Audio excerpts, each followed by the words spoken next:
السلام عليكم ورحمة الله وبركاته. بسم الله الرحمن الرحيم.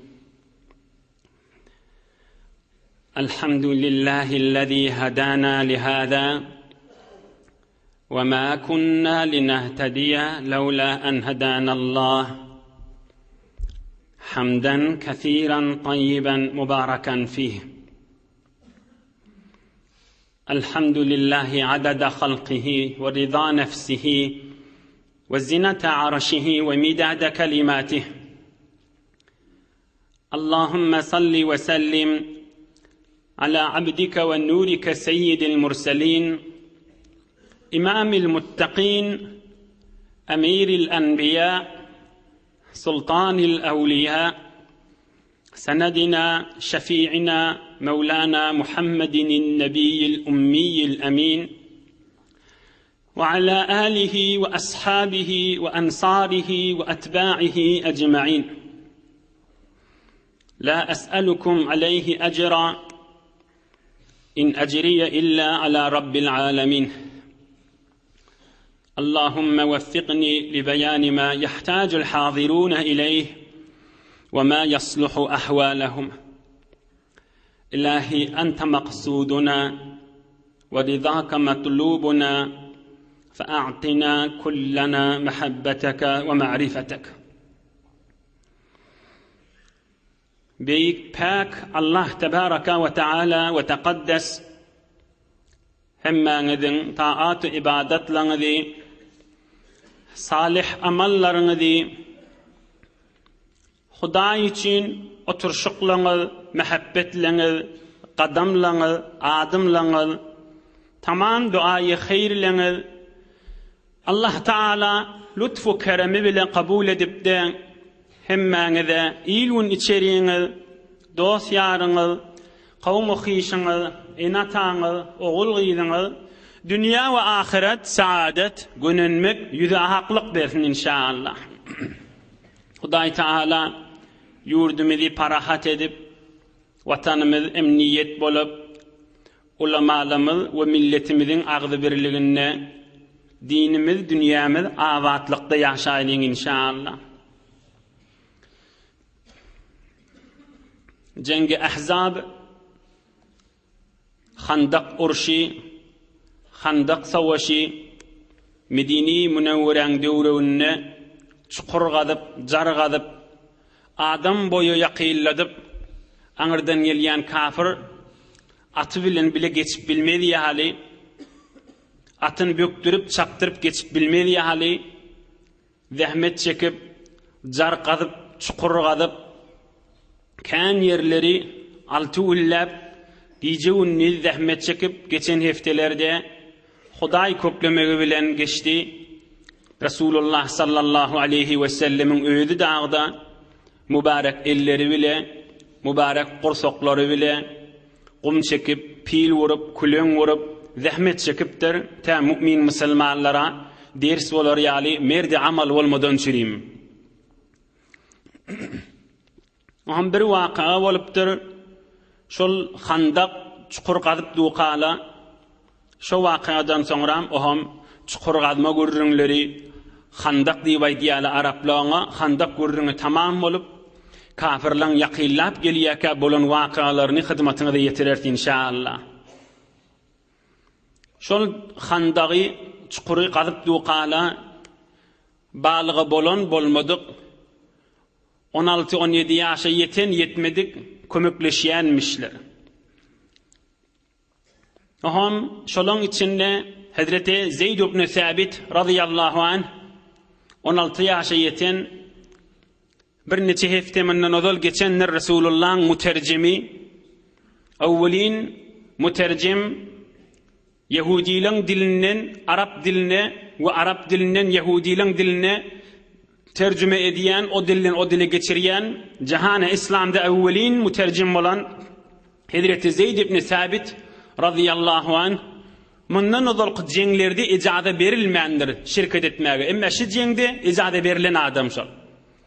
icade verilen yaşacık oğlan şol işläp zähmet çekipdi kabir waqia bolupdyr. Şonu aýdyp inşallah ýygyny alyp gider. Wa kana Zayd ibn Sabit radiyallahu anh fi men yanqulu at-turaba. 16 ýaşyndaky oglan qum çekişýänmiş. Gadyp sebede legene qum ýollaryna Hazreti Zayd pagat şonu akidişip beýrep ýokary çykaryp guýuşyp çekişýänmiş qumlary. Aham Peygamberimiz Hazreti Sa'd ibn Muaz radiyallahu anh bilen bile oturup bir daha gürrün etip duranmışlar. Aham bilen gözleri Hazreti Zayd ibn Sabit'e düşüpdir. 16 ýaşyndaky oglan zähmet çekip işläpdi. Aham Peygamberimiz sallallahu aleyhi ve sellem aýdypdyr: "Ama innehu ni'mal gulam." Haş Zayd ibn Sabit gowaglanlygyny nipdir. Ama innehu ni'mal gulam. Şuluglan gowaglan aýşy diýipdir. Resulullah'ın öz mutercimi de ihlas bilen, zähmet bilen işläpdi. Oham ol işläp durşuna soňra ýanky Hazreti Zayd ibn Sabit ine olup barýan ýaş oglan durmany işleýän on bir ýadatdyr. Qad raqada fil khandaq galabatu aynahu hatta ukhiza silahuhu wa huwa la yash'ur. Oham bir şey zähmet çekip işläp ýadap yatyp galypdyr. Ýanky Zayd ibn Sabit 16 ýaşyndaky oglan Peygamberimiziň gowurýan oglany we Rasulullah'ın mutercimi bolan Hazreti Zayd ibn Sabit radiyallahu anh. Şu ummatda Peygamberimizden soňra iň bir adam aýyrylanyny mal bölmäni ökdi oglan haşol. Hatta Ebu Bekir'in Siddiq, Ömer el-Faruq, Osman el-Zinnureyn, Ali Murtaza'dan öktümüşdükde mal bölmäni. 16, 17, 18, 19, 20 ýaşyndaky oglanmışdy göýde. Be her hal olar geçdimin gördüňiz. Bir yatyp galypdyr.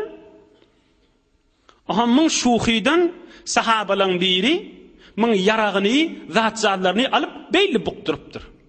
Turanna gorkor ýaly, tiskiner ýaly bir şuhyda bolýan zatda biriniň zadyny alyp beýli bukduryp goýmak.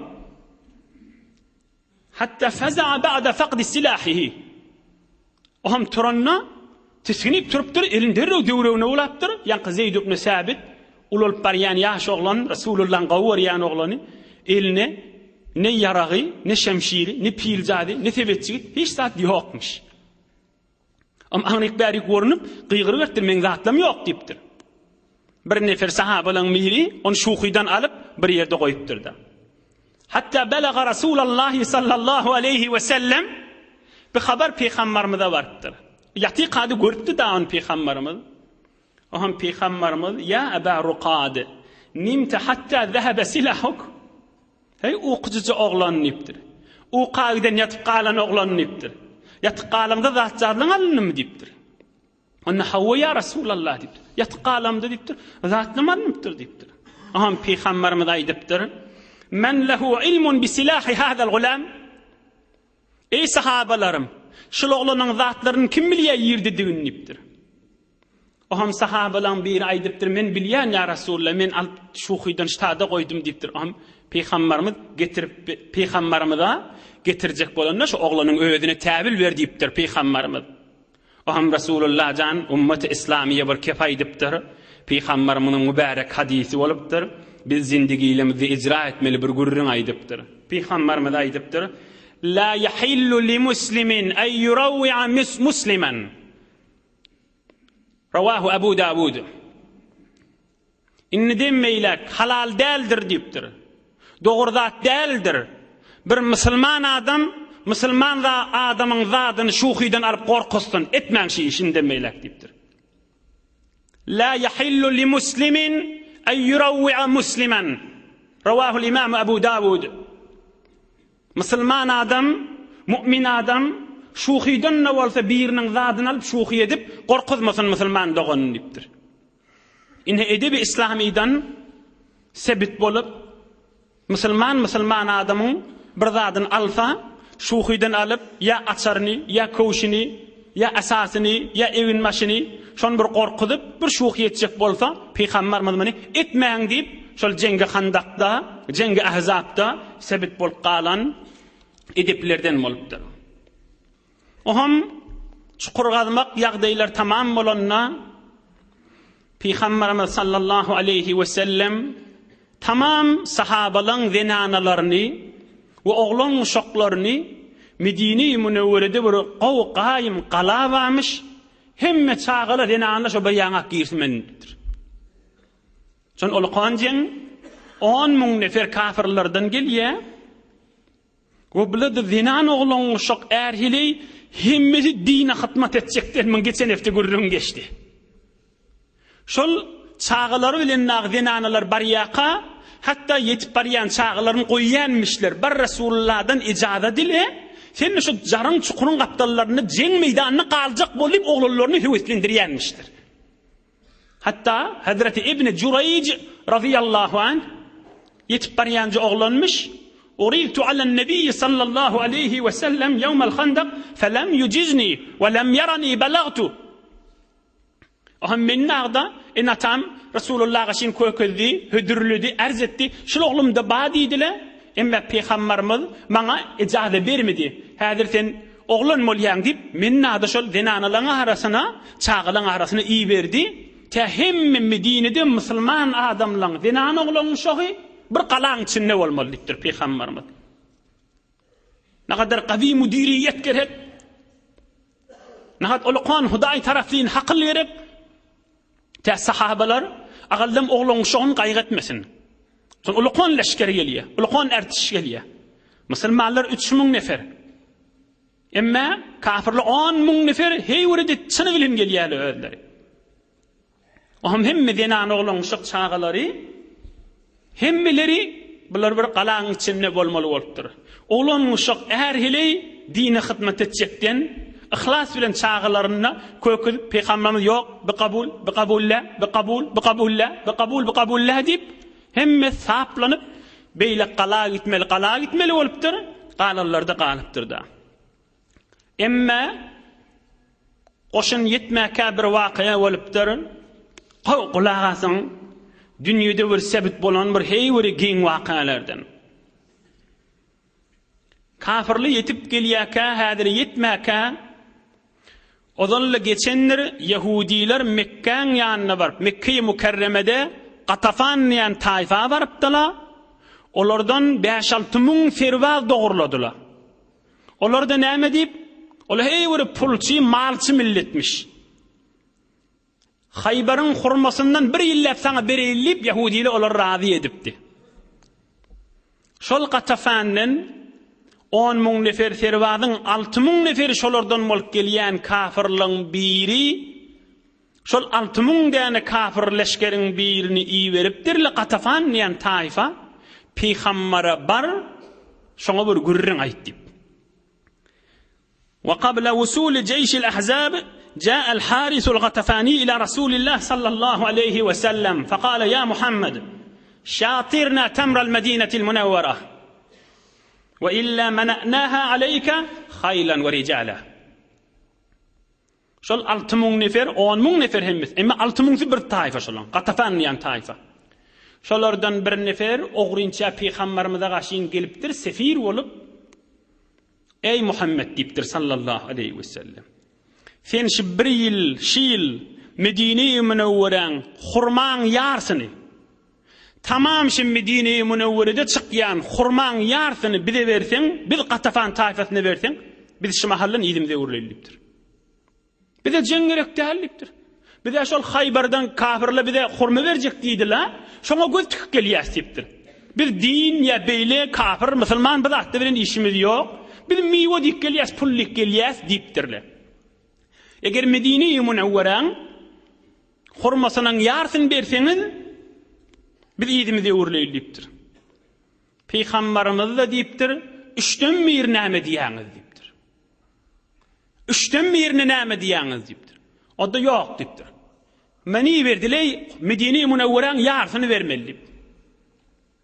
Peýgamberimiz hoş ahlaklan başı, döwrüň näkileri, adam saýmallygyny düşündirýän murabbi, özüň bir ýaňa ýeteňdi döwrüňdäkileri hiç kime adam saýmany gizmellädir diýip şonu düşündirjek bolýan Rasulullah jan bir kefa edipdir.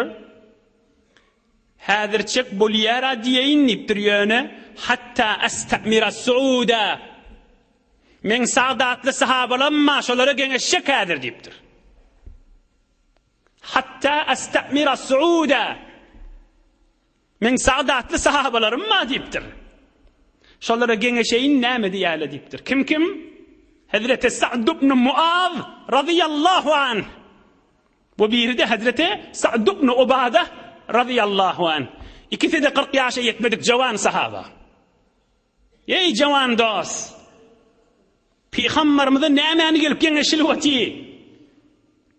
10.000 neferden 6.000 serbat ýedine gitjek. Sen hurman ýartyny berseň diýip. Medine'ye Munawwara. Peygamberimizde 2 däne cavan Sa'd atly sahabalar maşalara geňeşek. Hatta astamira suuda. Sa'd atly sahabalar geňeşek diýipdir. Aham Peygamberimiz Sa'd atly sahaba ikisini getiripdir. Biri Sa'd ibn Muaz, biri Sa'd ibn Ubada radıyallahu anhuma. Peygamberimiz aýdypdyr, näme maslahat bilýäňiz diýipdir. Medine-i Munawwaraň ol ikisi de Mekke'den gelen däl ha. Şu Sa'd ibn Muaz hem Sa'd ibn Ubada uzurlun Medineli sahaba ha. Näme diýäňiz diýipdir. Qatafan taýfasy gelipdi, hurman ýarsyny bersek 6.000 serbat ýedine gitjek diýip aýdýardypdyr. Ey Sa'd ibn Muaz kepläpdir o. Ey Sa'd ibn Muaz saýrapdyr o. Ey Sa'd ibn Muaz saýrapdyr o. Kimşi Sa'd ibn Muaz?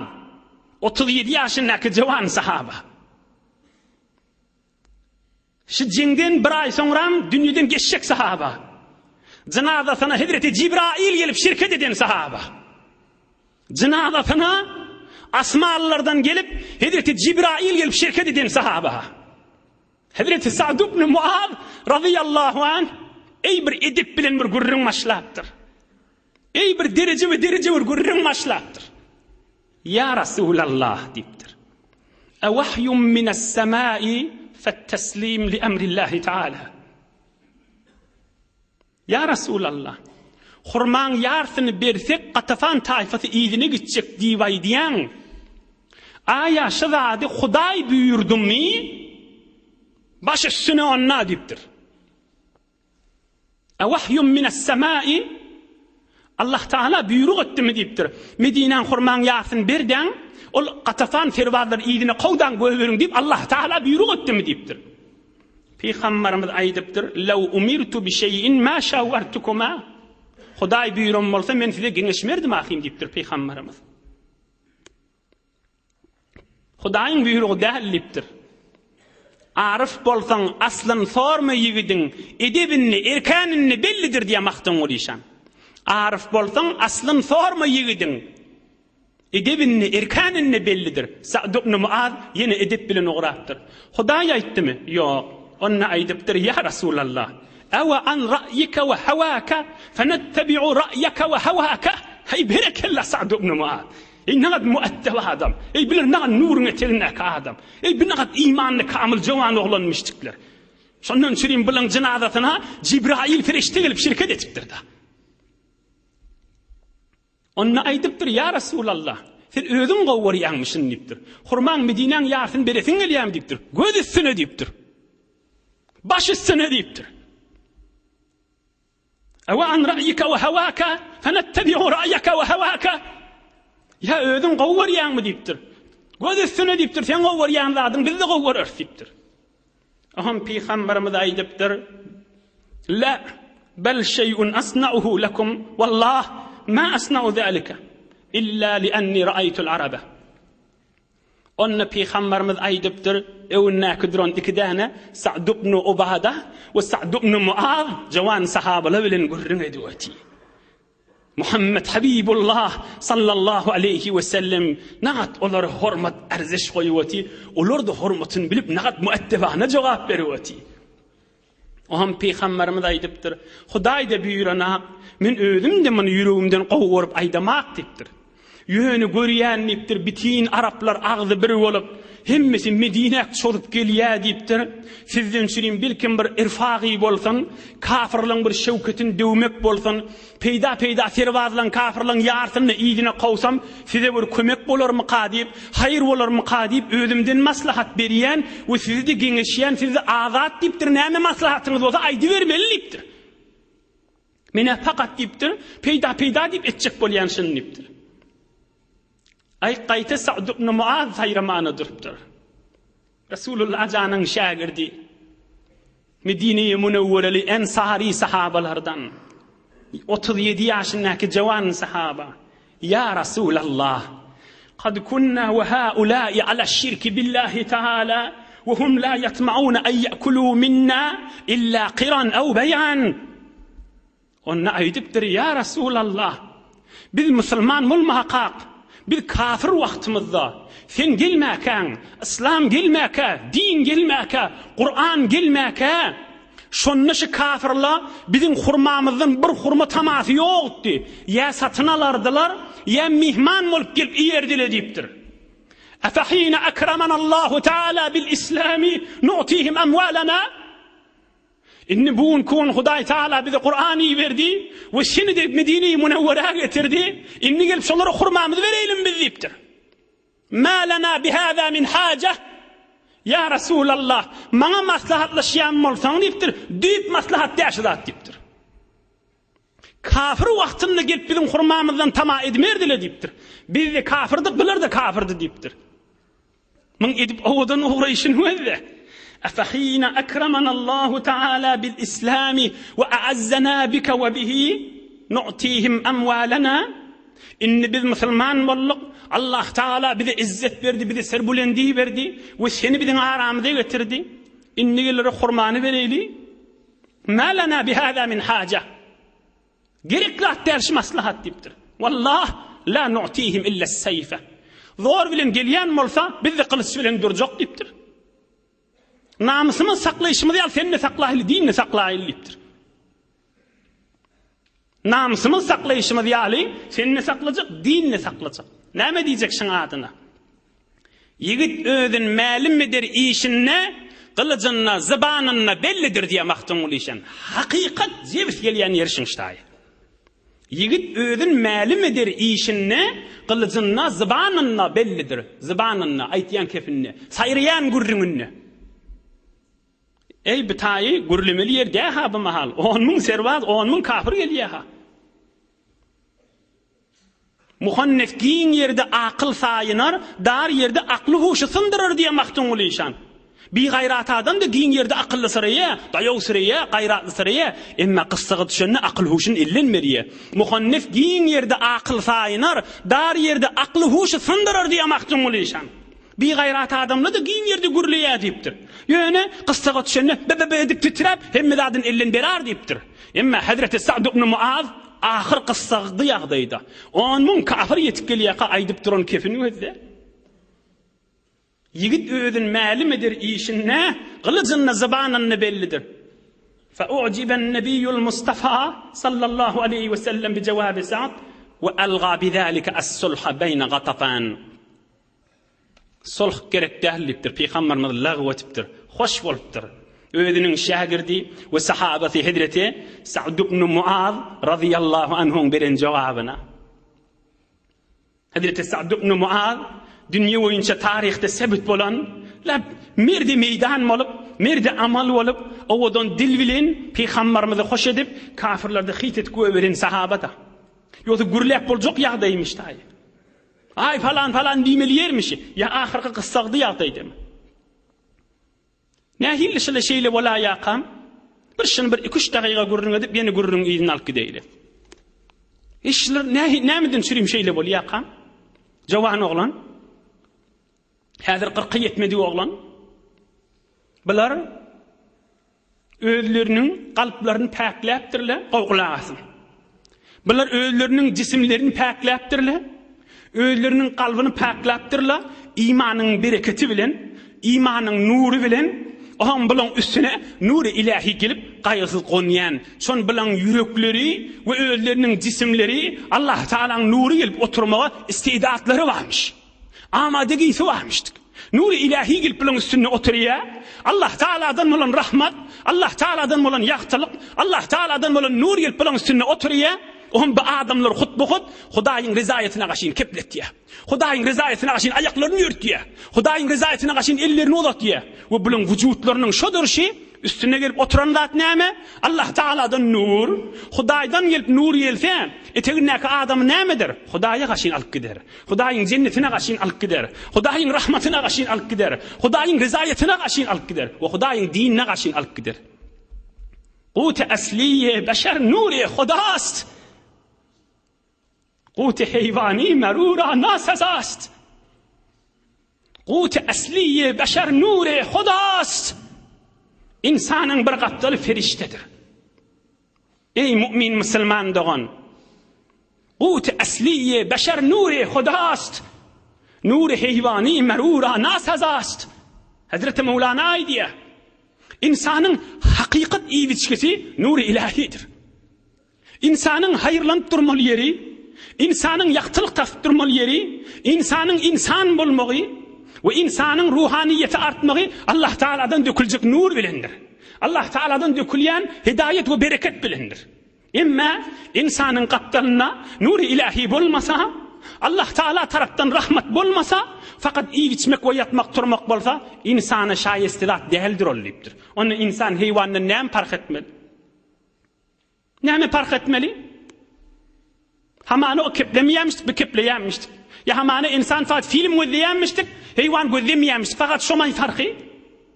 İnsan barmaklary bilen bir neçe dükmeleri basyp kompýuter oýnaýarmışdyk, heýwan oýnap bilmeýärmişdik. Fakat şomy kamyň farky o däl. İnsan heýwre bizatlardan ýokarda farklary bar. Bulan farklary Hazreti Sa'd ibn Muaz ýal adamlaryň gürrüňini okuýanda, we zindigiňe salanda, we gürrüňe salypda öz kalbyňa, we ýüzüňe, we ýaşaýyşyňa bereket bereňdi belli bolýar. İnsanın farkı fakat keplemekte ya barmak basmakta değilmiştik. İnsanın farkı heyvan yerde geziyenmiştik. İnsan 7 kat asmanlarda gezmeli olmalı. Eşek itliyenin yerde geziyen ama asmanlardan ruhaniyet ve nuraniyetten haber bulmayan ama insanın haberi olyanmıştık. Bu zatlar bilmeyeni, bu zatlar gurrunumuza salmani, bu zatlar eşitmeyen şık bulup oğlun uşak, erhili, inata, saçağın maşınına, akşam oturşuklarda gurrunu salmani, bu zatlardan dağıtman dünyadan hit bulup geçağamaylın. Öz insan, özünün hakiki iyi biçkesi, hakiki özünün yaşamalı ve enerji almalı yeri nuri ilahidiğini bilmeyen hit bulup geçen adamları yal bulağamaylın. Avvel özüme nasihat, ve sonra siz mümin, musulman, Türkmen doğallama nasihat divaydiyen. Qut asliye beşer nuri Hudast. Qut hayvani mer'ura nasazast. Gör Sa'd ibn Muaz. Näme jogaplar haýdywati. Nagat edip bilen olar. Hudaýa aýtdymy? Ya Rasulullah özüň aýtýanmy? Ha bizden şirimi? Bizden şirimi aýtýan bolsaň aýdyp berme. Öwünde gaýym durar, arkaýyn mollypdyr. Edip min derece ograýyşyny. Hudaý ondan razy bolsun. Bizirek adamlar bolansaň, oň jinazasyna näme bolupdyr? Jibrail ferişte gelip şirket etipdir. Tamam peygamberlere vahiy getiren ferişte. Hazreti Adam'dan Hazreti Hatem'e gelýänçe. Tamam kitapay asmanyny getiren ferişte. Lawhul Mahfuzdan gofurup Resulullah'ın gursugyna Kur'an getirýän ferişte. Şol gelip tamam peygamberlere Musa peygambere Tevrat getiren, İsa peygambere İncil getiren, Davud peygambere Zebur getiren, İbrahim Halilullah Suhuf getiren ferişte gelip min jinazasyna şirket etmeli. Belli bolýar, edeplerine, erkanlarına, amallarına bir köküdipdirler ve Allah Taala'nın rizaýatyna düşüp dünýä ahiretleri abat bolupdyr. Oturup ders almaly görüňler, ders aljak mümin musulman adamdan çürüm. Hususan jowan oglanlara. Emma iýdinäki bolan waka. Biz Atafandan 6000 serwar gelip duraw, hurmaň ýaryn bersen gideýlo, palano bu görüňler hemmesi hiç bolýar. Emma mümin musulmanlara bir ulaqan yeni bir ağır ýagdaý düşüpdir. Şo horlygyň içinde. Medine-i Munawwarada qaw düşünmeli görüň. Medine-i Munawwarada şomuga Beni Qurayza diyen bir Yahud tayfa Medine'nin hud içinde yaşayanmışlar. Yani Peygamberimiz bilen ahdleri var, qarardatları var ki Peygamberimiz musulmanlar oları degmel değil, oları da Peygamberimiz de degmel değil. Birbirini de degmeyenmişler. Birbirine muzahamatçılıklar da yokmuş. Kim tayfa? Benu Qurayza bilen Medine demişler. Medine'nin öz içinde. Bunlar kafirlerin gelýärlerini eşitipdirler. Bir de näme diýip oturanmışdyklar. Biz bu zatlara koşulmayas diýip. Oham kafirler Medine Munawwara yetmäke ol aralaryndaky Yahudilerin birini iýeripdirler. Hey, Medine barın. Medine'nin içinde yaşap bilen Yahudilerdi. Muhammed bilen arasyndaky wädäni bozsun. Aleyhissalatu vesselam qarardatlaryny bozsun. Goý uly da Medine'nin içinden bize kömekleşsinler da diýipdir. Subhanallah. Bular da Medine'nin içinden Peygamberimiz bilen wädälerini bozsalar, yani beter agyr ýagdaý musulmanlara düşmeli bolýar. Oğlan uşaklaryna bir qalada goýdular musulmanlar. Öldürdi 3000 nefer. 10.000 nefer de öwden gelýär. Medine'nin ölçünden näçe 100 nefer turmaly. Bular İbn Akhtab diyen Yahudi, hal olar üýşirip duran bahyl Yahudilerin birini iýeripdirler. Bar ogrinça ýerden şolaň üstüne bar. Medine'de yaşap bilen Benu Qurayza Yahudilerin üstüne bar. Şolary razy et, Muhammed bilen arasyndaky wädäni bozsun diýip.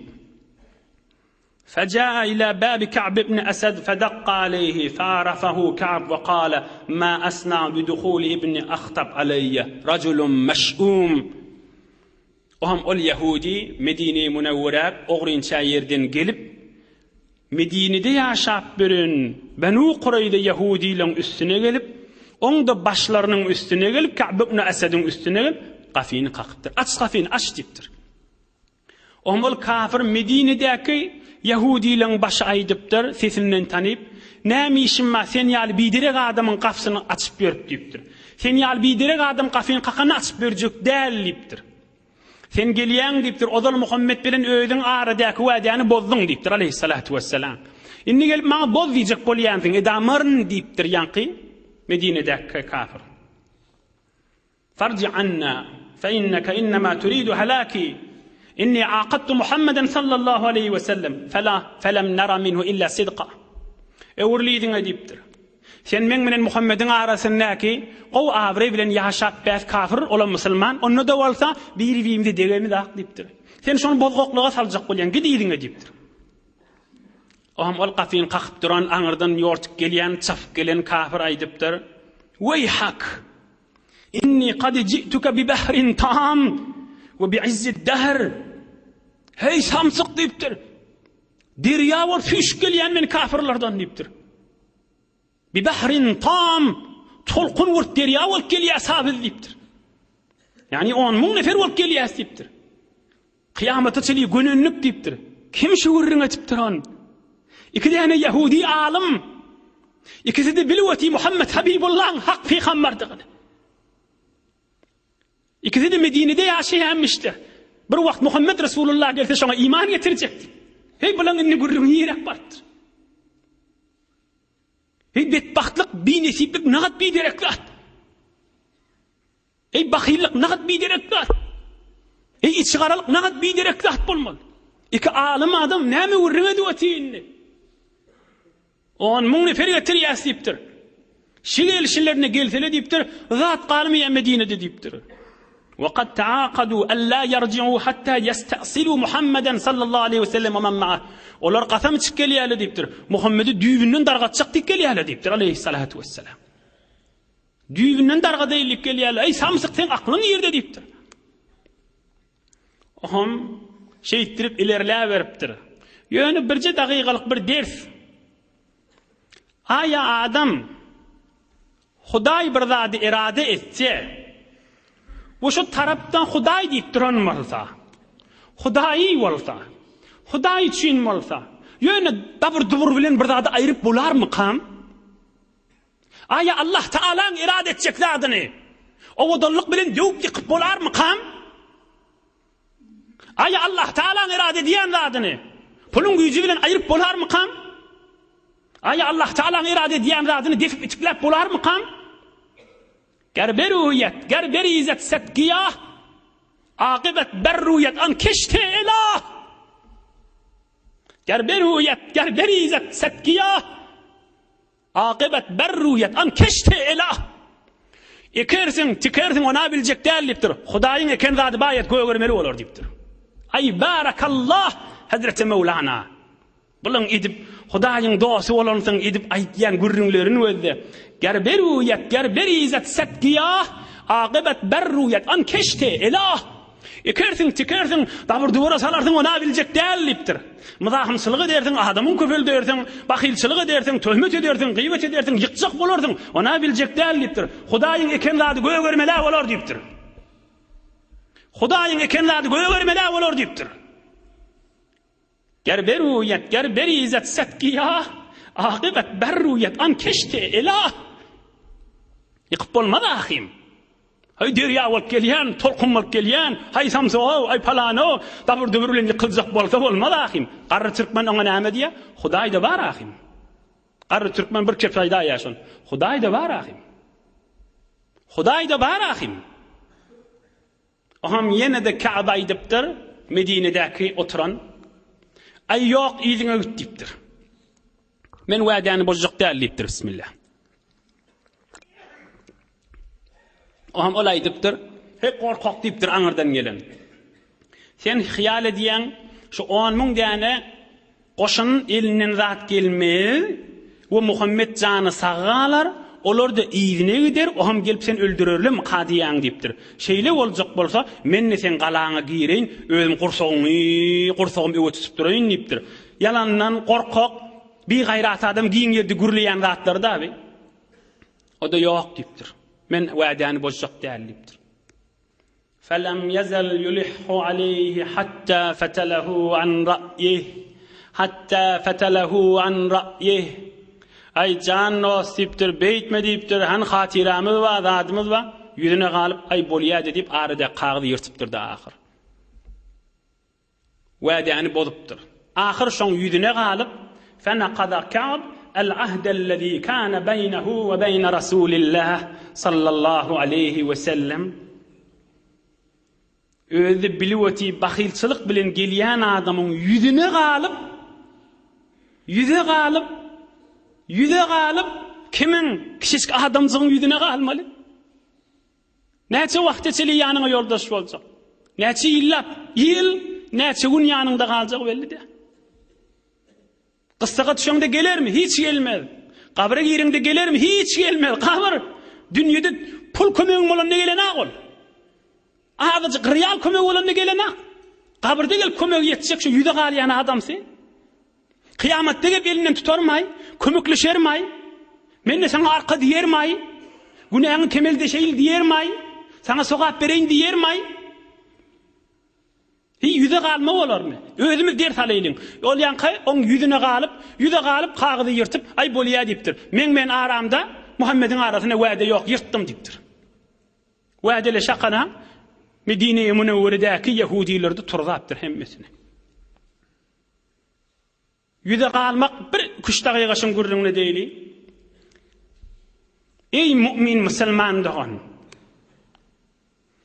Şu zamanyň içinde de şu zaman yaşap bilen zamanımız, şu albariyas zamanımızın içinde, kimi bugün kimi ertilik zamanın içinde, içerilerden ve hanavadalardan ve öylerden Hudaý üçünlik ve mehabbetler ayrılıp baryan zamanın içinde, insan gözü bilen görüp adamlaryň hıýanatyny, insan gözü bilen görüp tecrübe edip, insanlaryň bewefadygyny görüp duran zamanynda da, onda da şu günah edip galsa ýüze galyn diýe.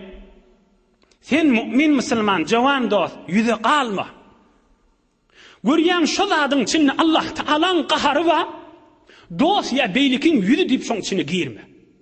Ne kadar nefer, ne kadar jawan, ne kadar gyýda olan, ne kadar geliller, adam soba geliller, ýaşap bilen geliller, ne kadar ulukhan adamlar, ne kadar jawan oglanlar bir neferin ýüzüne galyp ebedi hemişelik insanın zindigisini dargatayan, insanın öýünden bereket aýyrýan, insany insanlykdan çykaryp mydam gözüň döwrekde oýnadyp beren haram bolan zinaga mubtala bolup güfürde gitmedilermi?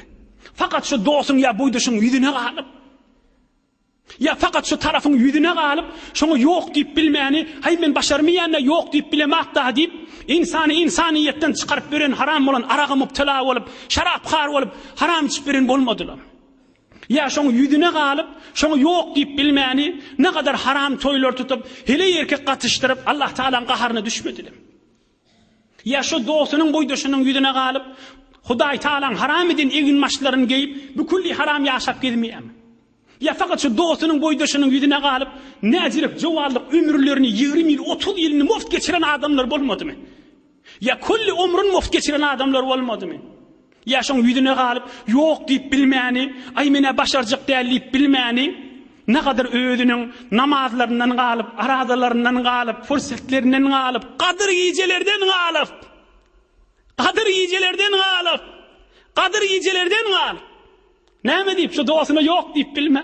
Ya ne kadar dosy gelýär, ýür falan ýerde urşwa. Näme? Öldürmeli şonu. Bolýar diýip şu dosyna ýok diýip bilmäni gidip ne kadar gatyllar bolmaly? Bir mümin musulman adama gatyl bilen, bir demir bilen, bir zat bilen işare etseň, Hudaý aýdypdyr. Allah Taalaň kelamy, Resulullahyň aýdýany, diniň aýdýany, gurrun gatylyň gurrunde ýüze galman gurruny. Eger bir mümin musulman adam, bir jedäne mümin musulman adam, şibir musulman adamy hemme adamlar agdy biriktirip o düşüneýliň şu gurruny. Tamam mahlukatlar agdyny biriktirip bir musulmany öldürjek bolsalar, şol tamam mahlukatyň hemmesini lanet edip cehenneme salaryn şu bir musulmanyň hatyryna diýipdir. Allah Taala aýdypdyr. Şonu da şedirek bir Hudaýyň söýmeyjek zadyna da ýüze galyp bolýar onu diýip gitmeli. Emme sogaby gezek galmaly bolanna hiç kim ýüzüne galanak. Ha bolýar mene utanyp sen hatyryňa gitmeli boldum diýen akla. Meselen dosa aýtýar Qur'any Kerime diýilýär-de, naqd oňa ýok diýip gitjek däl. Ýüzüne galman, ay utanyp, ay bolýar seni aýdyp duň diýip gitýän adam ýok, emme haramy gezek galsa, ay ýüze galýan, ay men utanýan diýip şoňa hawwasyny berýärdi ogry. İman zayıflıktandır. İman zayıflık dediği Allah Teala'nın muhabbetinden taşlıktır. İmanımız takviyet bereylin. Allah Teala'nın muhabbetini takviyet bereylin. Vakti ki Allah Teala'nın qaharı gelecek zat bolsa, ol adamcık, kişicik adamcık iki. Birce real sana peydası yok. Dünyana peydası yok. Merid olup yatağında dadına yeter mi? Ölü olup yatağında dadına yeter mi? Kıyamatta turağında dadına yeter mi? Sırat köprüde dadına yeter mi? Hesap kitabında dadına yeter mi? Anırı verirsen namalan gelmeli olana dadına yeter mi? Hudaý Taala jogap berme olun dadına yeter mi? Hiç yerde dadına yetmedi. Ne dünyanda ne ahiretinde. Şoň ýüzüne galmaýdy. O ne kadar mert bolan adamlarda heyfke wagt däl bir tawba edellerinden soňra bir fursatda inşallah aýdaryn. Fakat adyna aýtjak. Bir tawba edellerinden soňra dostunyň ýüzüne galmany ulamalyň meclisine girip ewliya bolup geçen adamlar da barmışdy. Kim? Hazreti Qanab. Hazreti Qanabi. Hey bir fasık adammış. Hey bir aýdaýyn teberrükan goýoňdy ruh hoş bolsun. Resulullah'ın gurrundan ýene 2 sefän bady onu inni kefte aýdaýyn.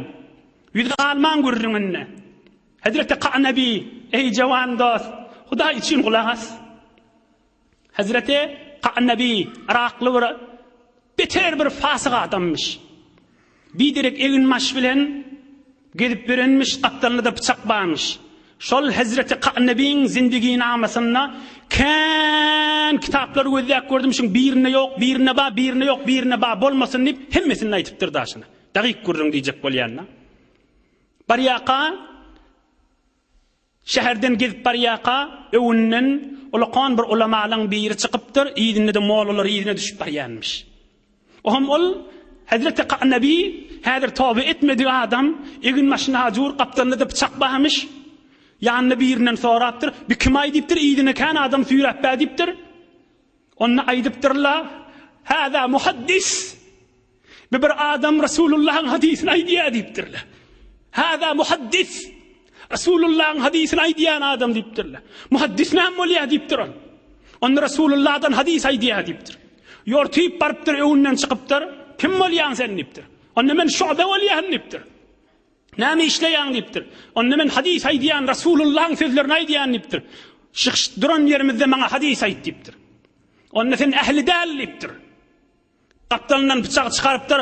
Ähli bolsan bolmasan baýat maňa aýtmaly sen diýipdir. Ştada aýtmaly diýipdir. Onda olay diýipdir. Rasulullah'dan hadis var. İza lam tastahi fasna' ma şi'ta. Ey insan haýaň bolmasa her näme edersiň diýipdir. Peýgamberiň sözünden hadis aýdýan saňa diýipdir. İza lam tastahi fasna' ma şi'ta. Peýgamberiň bir hadisini aýdýan diýipdir. Haýaň bolmasa her näme edersiň diýipdir. Özüne ders berdi da. Şodur şunu öýüne gidip ağlap, ey ene diýipdir. İşte dostlarım gelir ilimden diýipdir. Gelsele, Qanabi tövbe etdi diýip aýt diýipdir. Men Medine'ye gidecek.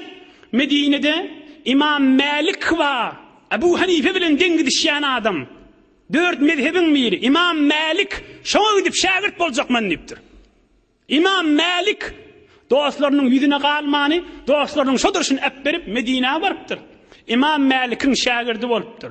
Şu mahal Mollalyň kitabyny okuýanda Peýgamberiň bir hadisini gözleýäňde Peýgamberimiz näme aýdypdyr şu barada diýende, näme diýär kitapda? Allame evliya bolan Qanabi İmam Malik'den rivayet etdir diýip şoňa ady gelýär. Şol odal dargak kesip beren oglan yüze galmandyr. Wagtyky düşünipdir, wagtyky bilipdir hak zat, wagtyky bilipdir ünkü kesip beren ýagdaýyny Allah Taalaň rizayaty ýok, wagtyky bilipdir inniki ýerjek ýagdaý Hudaýyň nury we hidayatynyň etegi, inni yüze galmandyr. Inni bildi da näme diýeni. Näme diýeni bilenden soňra yüze galmak bolmaz. Yüze galmandyr.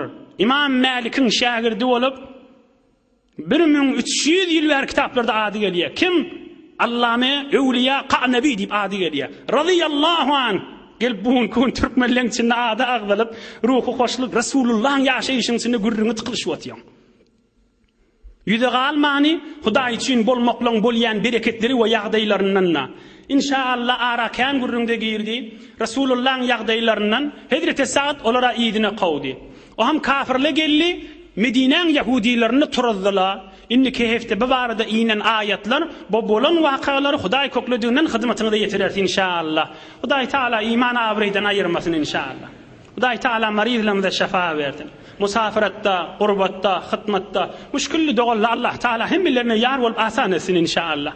Bir alhamd kul huvallah, Suriye Falaq we Nas goşup okuýaýyn, ötürleň ruhuna bagşadyp ýyl we watanymyza doga edersin inşallah. Okuýberin.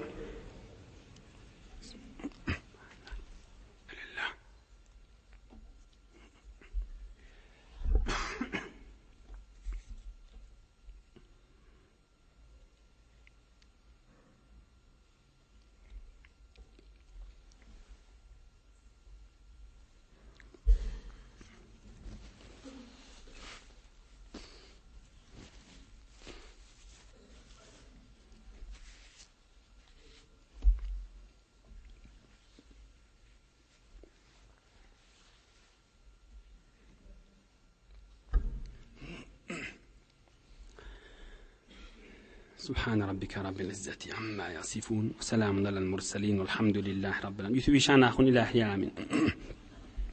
Hatm-ı Kur'an-ı Kerim mariz doğanımız ve tesadüf ettir deyipdir. Hudaya asan etsin. İlahi amin. İlahi amin. Tefsiri doğru gelyen ağlamızın bir yerde merhum olupdur. Hemmelerine dua et. İlahi amin. İlahi amin. İçeride daşarda kulağın asıptır Allah. İlahi amin. Huda iman, avrey, bereket, mescit, medresele yürüyüp durmak, emniyet, parahatçılık, ağzı verilik. İlahi amin. İçerilerde mehabbet. İlahi amin. Amin ya ilahel alemin. Amin ya mucib. Amin ya Allah. Amin ya Rahman. Amin ya Erhamer Rahimin. Amin ya mucib rahmetke ya Erhamer Rahimin. Maşallah. Yoldaşlarına da yardımdan çıkarma. Subhan rabbike rabbil izzati. Elhamdülillah.